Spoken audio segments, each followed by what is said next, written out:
मसीह खुदावंद में एक दफ़ा फिर से आप सबको प्यार भरा सलाम। अज़ीज़ों, मैं आप सब के लिए खुदावंद के पाक कलाम में से उसका खूबसूरत वादा लेकर आई हूँ। आए आप सब मिलकर मेसा कलाम का 10 में से पढ़ें। तीमुथियुस की कलीसिया के नाम पौलुस रसूल का पहला खत और उसका दूसरा बाब और उसकी तीसरी आयत से चौथी आयत के आखिर तक। कलाम का 10 में लिखा है, ये हमारे मुनज्जी खुदा के नज़दीक उम्दा और पसंदीदा है। वो चाहता है कि सब आदमी निजात पाएं और सच्चाई की पहचान तक पहुंचें। पाक कलाम के पढ़े और सुने जाने पर खुदावंद हम सबको बड़ी बरकत दे, आमीन। मकाशफात का आगाज होने दें। लोग बहुत दूर दूर तक जाते हैं ताकि खुदा के बारे में कुछ जान सकें, हालांकि उन्हें सिर्फ बाइबल पढ़ने की ज़रूरत है। खुदा किसी से भी अपने आप को छुपा कर नहीं रखता। खुदा की मर्जी में ये शामिल है कि हर मर्द और औरत खुदा से मकाशफात हासिल करें। कुछ लोग कह सकते हैं, खुदा इन तमाम गुनहगारों को तो मुकाशफा नहीं देगा। क्या वाकई? आपके ख्याल में खुदा अपने मुबशर उनके पास मुनादी के लिए क्यों भेजता है? उसने अपना कलाम क्यों भेजा? ताकि सच्चाई को जाहिर करे। इसलिए अगर आप उस सच्चाई को जानना चाहते हैं तो बाइबल को खोलें और पढ़ें। सारी बाइबल को पढ़ें, सिर्फ उन सुर्ख हरूफ को नहीं, क्योंकि यीशु ने सिर्फ वही अल्फाज नहीं कहे। उसने पैदाइश में सब कुछ कहा, उसने खरूज में सब कुछ कहा, उसने अहबार में सब कुछ कहा, उसने गिनती में सब कुछ कहा, उसने इस्तशना में सब कुछ कहा, उसने मत्ती, मरकस, लूका और अंजील में सब कुछ कहा, उसने रोमियो के खत में सब कुछ कहा। उसने वो सब कुछ कहा जो बाइबल में लिखा है। दरअसल अगर आप गलतियों की कलीसिया के नाम पौलुस के खत में और उसके तीसरे बाब में पढ़ें तो आप जानेंगे कि अब्राहम के साथ किए गए सारे वादे यीशु के लिए थे। वादों ही की वजह से यीशु दुनिया में आए। वादों ही की वजह से यीशु ने लोगों को शिफा और रिहाई बख्शी। यीशु मसीह किसी ऐसी खास कुव्वत के वसीला से काम नहीं करते थे जो किसी और को नहीं मिल सकती थी, बल्कि उनकी खिदमत की बुनियाद वो मकाशफात थे जो उन्होंने ईमान के साथ खुदा के कलाम से हासिल किए। जब इब्लीस ने उन्हें आजमाया तो उसका मुकाबला यीशु ने खास फरिश्तों के लश्कर के साथ ना किया जो उनकी हिफाजत के लिए भेजे गए थे, बल्कि वो खुदा का बेटा था।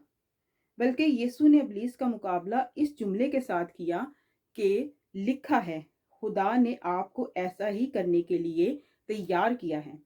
खुदा ने आपको अपना कलाम और अपना पाकरू बख्शा है ताकि आप कलाम को समझ सकें। वो आपकी ज़रूरत के मुताबिक आपको हिकमत देने के लिए तैयार है। आपको कुछ और करने की ज़रूरत नहीं।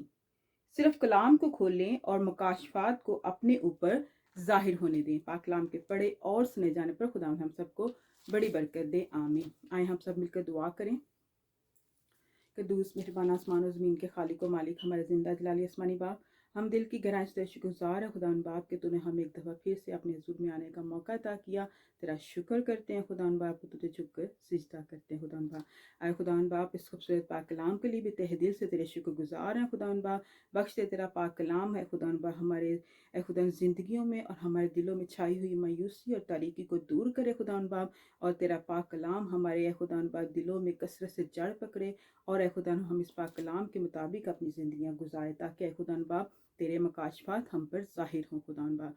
और शैतान की सारी कुव्वतों और उसकी चालाकियों को खुदा डट कर कलाम के मुताबिक उनका खुदा मुकाबला करें और हमेशा फ़तहमंद हों, क्योंकि तू हमारा फ़तहमंद बाप है और हम तेरे फ़तहमंद फर्जंद हैं। तेरा शुक्र हो, तेरे नाम की तारीफ़ हो, तेरे नाम को इज़्ज़त व जलाल मिले और कसरत से इज़्ज़त व जलाल मिले। आए खुदा बाप, मैं अपने आप को और अपने तमाम अजीज़ों और बहनों भाइयों को जिस वक्त हमारे साथ इस दुआ में शरीक हैं, सबको तेरे मज़बा के पास लाती हूँ खुदा बाप। हम तुझे झुक कर सिजदा करते हैं और तेरी तारीफ़ करते हैं खुदा बाप। हम पर अपना फजल वाला हाथ बढ़ा, हमें कसरत की बरकत अता कर, हमारी ज़िंदगियों से हर तरह की नाउमीदी, नाखुशी और ए खुदा बाप हर तरह की नाकामी और ए खुदा बाप हर तरह की खुदा मुश्किल परेशानियों को तू अपने यीशु नाम में दूर कर और अपने कलाम के मुताबिक हमारे दिलों को और हमारे घरानों को ए खुदा कसरत से ईमान से भर दे खुदा बाप। कसरत से खुदा रूह की मामूरी अता कर दे, ताकि हम तेरे रूह की हिदायत में चलें और खुदा बाप हमेशा कामयाब, सरफराज اور اے خدا بابرکت زندگی اور خوشحال زندگی بسر کریں۔ تیرا شکر ہو، تیرے نام کی تعریف ہو خدا باپ۔ اے خدا ہمارے گھرانوں میں خدا ہر طرح کی مشکل پریشانی کو دور کر، تمام بچوں کو اپنے خدا حفظ و امان میں لے، ہر ایک کو تیرے پوتر لہو کی لپیٹ اور تیرے محافظ فرشتوں کی کورنگ میں دیتے ہیں خدا، اپنے بچوں کو اپنی روحانیت میں بڑھنے اور ترقی کرنے کا فضل عطا کر، تاکہ کلیسیا میں ترقی کا باعث ہوں۔ تیرا شکر ہو، تیرے نام کی تعریف ہو۔ اس وقت جہاں کہیں تیرا نام لیا جا رہا وہاں تیری خاص برکت چاہتے، جو بیمار ہیں اپنی بیماری میں تجھے پکار ہے خدا ان باپ، اپنی شفا جاری کر، اپنے بچوں پر رحم کر، ان کو شفا عطا کر۔ اے خدا ان باپ، ہماری اس شکر گزاری کو، التجا کو سن اور قبول فرما۔ سب کچھ مانگ لیتے اور پا لیتے ہیں تیرے ہی پیارے بیٹے اپنے خداوند یسوع مسیح کے واحد نام اور بابرکت نام، اور پوری کائنات کو بخشے گئے واحد نام یسوع نام کے وسیلہ سے، آمین آمین آمین۔ عزیز خداوند آپ سب کو اس خوبصورت پاک کلام کے وسیلہ سے بڑی برکت دے، آمین۔